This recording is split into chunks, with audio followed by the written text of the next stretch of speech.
Assalamualaikum warahmatullahi wabarakatuh. Kembali lagi di Semanti Podcast Boleh Cerita bersama saya Asri Isna Safitri. Bintang tamu kita kali ini adalah salah satu siswa SMA Negeri 3 Purworejo yang memiliki bakat di bidang linguistik, yaitu Kak Rohmat Wibowo dari kelas 12 MIPA 1. Halo Kak, Halo Mbak Asri, gimana nih kabarnya? Alhamdulillah sehat. Kalau boleh tahu, bakat paling menonjol yang dimiliki oleh Kak Rohmat itu apa sih? Bakat ya, kalau bicara masalah bakat, saya sih menurut saya, saya sendiri gak punya bakat yang begitu menonjol banget atau seperti apa. Cuman mungkin Alhamdulillah saya diberi kelebihan di bidang komunikasi, khususnya di bagian linguistik. Terus kiat-kiat yang dilakukan oleh Kak Rohmat nih untuk mengembangkan bakat tersebut bagaimana? Yang jelas sih latihan, Mbak Asri ya. Saya tuh latihan praktikal atau pengaplikasian secara langsung itu menurut saya adalah cara yang paling efektif untuk mengembangkan bakat. Bukan hanya bakat linguistik, sebenarnya semua bakat itu pasti pengaplikasian yang paling penting, Mbak Asri. Dan secara konsisten atau setiap hari dalam daily basis. Terus nih dengar-dengar Kak Rohmat dapat menirukan gaya berbicara bahasa lain nih. Nah, boleh dicontohkan nggak Kak? Ini ya sebenarnya saya itu hobi ya termasuknya ya. Saya nggak tahu apakah itu bisa dibilang suatu bakat atau bukan karena sebenarnya efeknya juga nggak begitu besar dan malah lebih banyak ke agak buat menghibur aja sih. Kayak mungkin teman-teman tahu ya kalau bahasa Inggris itu kan ada berbagai macam accent ya. Orang kan ada kalau orang dari UK atau dari Australia atau dari Amerika, dari Rusia atau dari India, mereka kan punya cara bicara masing-masing ya. Mungkin kalau dari UK teman-teman mungkin atau dari Australia, mungkin teman-teman biasanya kayak dengar kayak Hello, my name is Rohmadi Bobo and I'm from Senior High School Tripurwoja. Mungkin kalau dari India, mungkin ini tapi bukan aksen India beneran ya. Orang India nggak bicara kayak yang nanti akan saya bicarakan, tapi mereka ini tuh lebih kayak aksen yang di film-film kayak Hello, my name is Kumar. I'm actually from Rajasthan. Ya kayak gitu. Cuman mungkin kalau sama satu lagi saya tuh agak suka aksen dari orang Rusia, tapi bukan aksen asli, cuman aksen dari film-film kayak film di Hollywood gitu loh. Ya, Hello, comrade. My name is Kelashnikov and I'm ready to take the challenge. Mungkin kayak gitu sih. Wih, sangat keren sekali sih Kak. Bagaimana sih Kak Rohmat ini untuk mengembangkan bakat tersebut? Kayak bagaimana cara menirukan gaya bahasa lain itu? Kalau Caranya? untuk peniruan aksen atau gaya bahasa sendiri, karena ini bukan hal yang serius ya kak, kayak cuma buat seneng-seneng aja. Saya tuh belajarnya dari YouTube, mbak.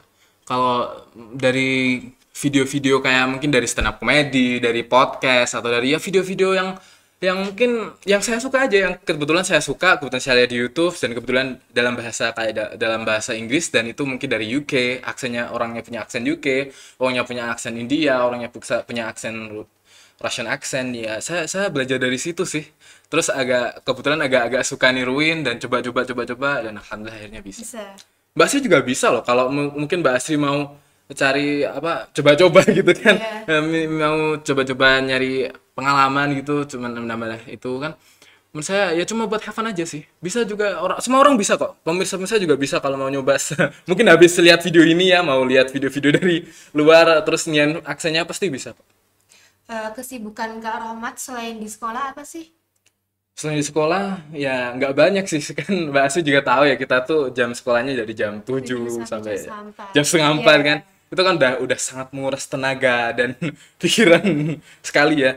Cuman kalau dulu mungkin sebelum pandemi waktu bukan sebelum pandemi deh, sebelum kalau sekarang kan udah masanya panen ya, Iya. jadi kebetulan ayah saya tuh pedagang dawet. Kalau teman-teman yang belum tahu mungkin kalau teman-teman sekolah ini mungkin udah tahu ya.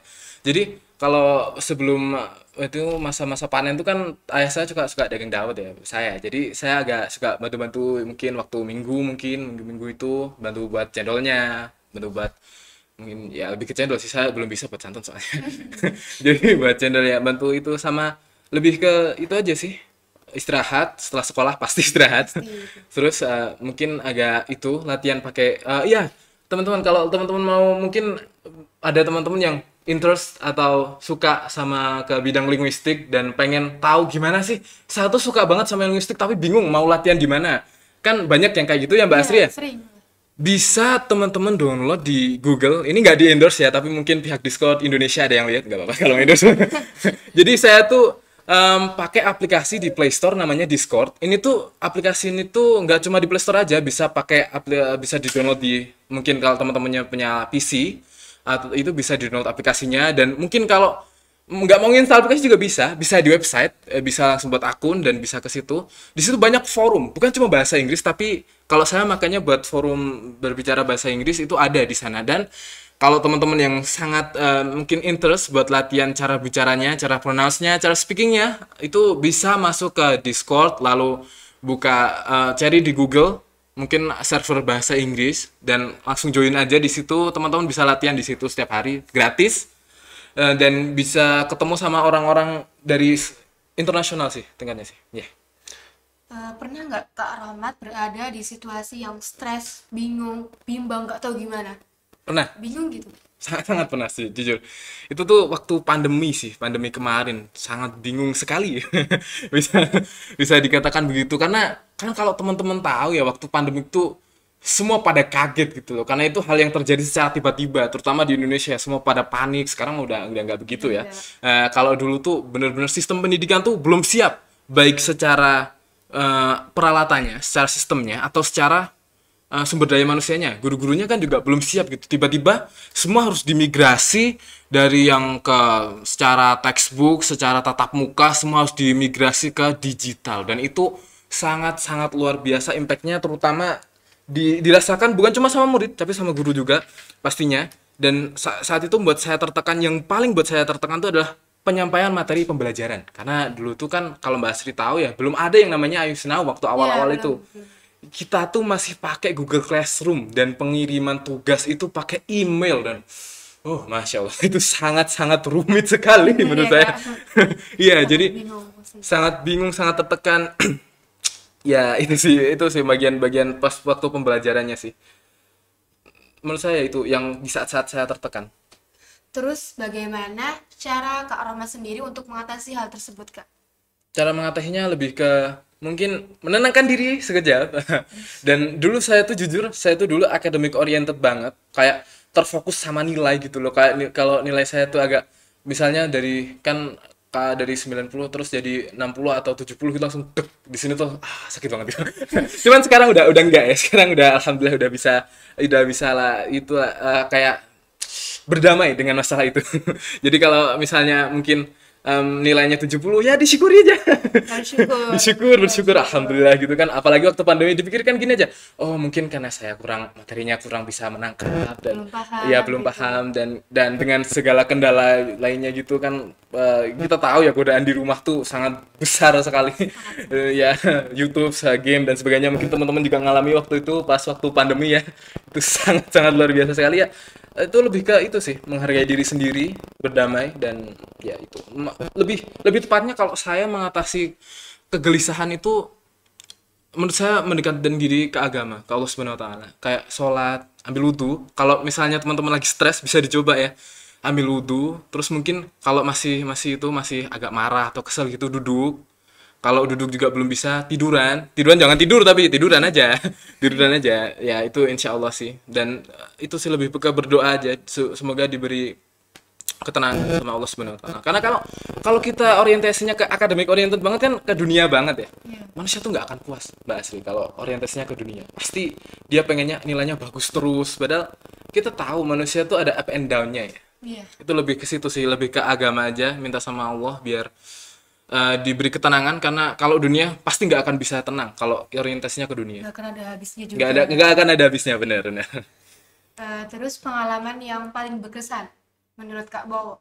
Pengalaman saya yang paling berkesan menurut saya adalah ketika saya mengambil gap year, atau sebenarnya saya tuh pernah cuti setahun waktu itu, karena kan kebetulan saya tuh belum bisa itu baca Al-Quran dengan hukum-hukumnya. Sampai sekarang pun masih usaha sih sebenarnya, cuman alhamdulillah agak mendingan lah dibanding dulu ya. Cuman dulu tuh bener-bener kayak masih meraba-raba bener gitu loh kalau mau baca Al-Quran gitu, nggak tahu sama namanya ifa, idhar, ihum. Jadi saya tuh take a gap year, cuti selama setahun. Alhamdulillah waktu itu Pak Hartono, kepala sekolah di SMA 3 ini pengertian sekali. Terima kasih Bapak kalau melihat podcast ini. Jadi saya tuh diberi kesempatan untuk cuti selama setahun dan alhamdulillah masih diterima di SMA ini juga. Jadi waktu itu saya itu take a gap year terus belajar tajwid setahun. Tapi ya justru yang paling berkesan tuh waktu balik ke sekolah sih. Gimana bedanya generasi sikap atau karakteristik angkatan saya waktu sebelum saya cuti sama setelah saya cuti kan berarti angkatannya beda ya. Iya. Saya tuh angkatan jadi angkatan ya, jadi adik kelas lah. Ya dipanggil kakak setiap hari. Jadi ya itu mereka tuh terkesan lebih santai Mbak Asri. Jujur saya lebih enak di angkatan ini kalau boleh jujur ya. Emang kalau ke angkatannya sebelumnya kenapa, Kak? Sebenarnya nggak ada yang salah, mereka juga sangat bagus sebenarnya. Bahkan kalau ke yang bagi anak-anak yang orientasinya lebih ke akademik, lebih fokus ke nilai dan pembelajaran, angkatan saya waktu dulu tuh itu luar biasa. Anak-anaknya tuh kalau bisa dibilang ngambis. Jadi kalau kalau bedanya kalau dulu tuh kalau misalnya diberi tugas, apalagi tugas kimia ya. Nah, itu pasti mereka tuh bekerja dengan sangat keras dan dia pokoknya kalau ditumpuk hari Rabu sore maksimal ya pasti Rabu udah ditumpuk udah dikumpul gitu udah dikumpulin gitu loh kalau dan itu semua kayak ditekan tertekan banget waktu itu saya pernah kayak satu hari udah karena capek ya udah agak capek juga cuman karena waktu itu tetap harus berangkat sekolah ya cuman tetap dipaksain belajar akhirnya ya karena suasananya aja sih mbak suasananya sangat sangat menekankan ke bidang akademik itu jadi agak tertekan dan akhirnya malah jadi nggak fokus kalau sekarang itu udah enak banget generasi sekarang ya pertama HP udah boleh udah bisa ke Google dan sebagainya. Dan interaksi dengan guru jujur angkatan saya tuh agak casual walaupun ya masih tetap ada batasannya sih cuman lebih suasana belajarnya menurut saya lebih enak yang ini banget gitu. Tugasnya lebih fleksibel bisa diskusi sama guru mungkin kalau Pak kalau di tugasnya minggu depan gimana oh boleh dan kesepakatan kelasnya lebih bisa kalau dulu mungkin kalau dulu ada beberapa anak yang merasa aduh tugasnya mungkin tumpuk itu ya dikumpulin itu Sabtu depan aja ya padahal kan harusnya mungkin Rabu depan ya terus mereka ada beberapa anak yang bilang Sabtu depan tetap ditumpuk Rabu depan cuman kalau sekarang kalau diskusi terus kan kita kayak voting gitu ya sistemnya sekarang terus mungkin waktu kalau gimana kalau numpuknya ngumpulinnya Sabtu depan aja terus banyak yang oh ya Sabtu depan sekelas Sabtu depan jadi agak lebih nyaman gitu. Adakah pesan yang ingin disampaikan oleh Kak Rahmat nih untuk siswa SMA Negeri 3 Purworejo khususnya dan pemirsa yang menonton? Kalau pesan sih ini tolong jangan dilihat siapa yang bicara ya karena saya juga masih berusaha untuk mengimplementasikan apa yang ingin saya bicarakan ke diri saya sendiri. Cuman menurut saya dari yang saya lihat selama ini kiat-kiat untuk pesan-pesan yang bisa saya sampaikan atau kiat-kiat itu jangan pernah menekankan sesuatu ke diri sendiri. Jangan pernah menekan diri sendiri agar bisa setaraf dengan orang lain. Kalau mungkin teman-teman bisa lihat sekarang banyak orang anak yang umur 17 tahun bahkan kalau yang kemarin itu yang Nino kasus anak SD yang bisa memenangkan juara tingkat internasional matematika itu sangat memacu adrenalin bukan lebih tepatnya sih agak insecure ya saya cuman itu sih jangan terlalu menekankan diri harus bisa kayak gitu semua orang bisa kayak gitu jangan teman-teman kita semua tuh punya kelebihan dan kekurangan masing-masing maka jangan pernah menekankan sesuatu ke diri sendiri kita harus sama dengan seseorang jangan lebih baik kita tuh lihat ke diri sendiri apa yang kita suka dan apa yang kita bisa dan juga lalu kembangkan hal itu jangan cuma saya bisa kayak gini terus kayak gitu jangan karena teman-teman mungkin lebih suka ke yang lain lebih suka gambar atau dan sebagainya tapi kalian mungkin punya bakat di bidang coding atau linguistik ya jangan karena banyak orang yang mereka kan sukanya gambar saya gambar aja jangan nggak usah karena setiap orang tuh punya potensi masing-masing. Jadi lebih baik teman-teman kembangin potensi tersebut dan itu sih agar lebih fokus lebih baik teman-teman tuh itu fokus ke agama karena kita semua tahu kita pasti akan mengalami yang namanya saat-saat sulit dalam kehidupan dan kalau saya kan agama Islam ya, alhamdulillah saya Islam. Jadi menurut saya cara mengatasinya ini juga itu dengan mendekatkan diri kepada Allah. Seperti firman Allah dalam surah Al-Insyirah, surah ke-94, itu ada a'udzubillahi minasyaitonirrajim, fa inna ma'al usri yusra, inna ma'al usri yusra. Maka sesungguhnya setelah kesulitan itu ada kemudahan, sesungguhnya setelah kesulitan itu ada kemudahan. Jadi kalau teman-teman mungkin tertimpa kesulitan sekarang, jangan putus asa teman-teman. Mendekatkan diri kepada Allah, lalu minta karena Allah tuh yang punya segalanya. Dan buat teman-teman yang udah dapat kemudahan, tolong jangan pernah merasa kalau itu karena teman-teman sendiri. Kita tuh nafas aja dari otot refleks ya. Di kontrol sama tulang belakang sama itu bukan kita sendiri yang kontrol. Kita nggak bisa ngedetakin jantung kita sendiri. Teman-teman nggak bisa kan nyuruh jantung tuh berdetak dengan ritme 5 kali per detik, itu kan nggak bisa aja. Itu jadi kita harus sadar bahwa semua yang kita miliki itu dari Allah Subhanahu wa taala. Dan apapun yang terjadi sama kita itu atas izin Allah Subhanahu wa taala. Jadi itu sih menurut saya kiat buat mungkin pesan yang ingin saya sampaikan, karena kadang-kadang kan kita bisa berada di masa-masa yang sulit dan mungkin merasa depresi gitu sih, Mbak Asri. Terima kasih Kak atas waktunya, semoga dapat Sama-sama. motivasi buat yang lainnya juga. Amin, amin. Ya rabbal alamin. Sekian podcast kali ini, sampai jumpa di podcast selanjutnya. Wassalamualaikum warahmatullahi wabarakatuh. Waalaikumsalam.